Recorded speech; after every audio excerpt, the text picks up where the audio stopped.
Случајот АНБ и денес беше главна преокупација на партиските штабови на ВМРО ДПМН и СДСМ.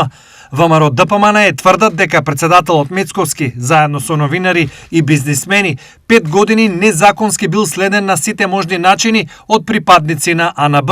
Од друга страна, од СДСМ, случајот го демантираат и бараат комплетна декласификација на целата документација. Цели 5 години бил следен председателот Христијан Мицковски како председател на тогаш најголемата опозицијска партија. СДС сакале низ прислушкување и следење на председателот Мицковски, како и на други јавни личности, новинари и бизнисмени, да се одржат што подолго на власт, да го запрат падот и да ги остварат своите приватни цели. СДС 5 години, од 2019 до 2024 година, владееле со злоупотреба на службите, како да се партиска алатка за обстојување на власт. СДСМ бара итна декласификација на целата документација, поврзана со случајот што власта се обиде да го представи како наводна афера за прислушкување. Особено по контрадикторните изјави на Мицковски и Христовски.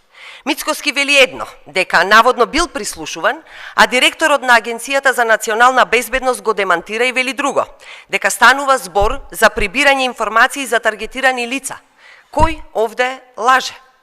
Затоа е неопходно веднаш да се декласифицираат сите документи и јавноста да ја дознае вистината.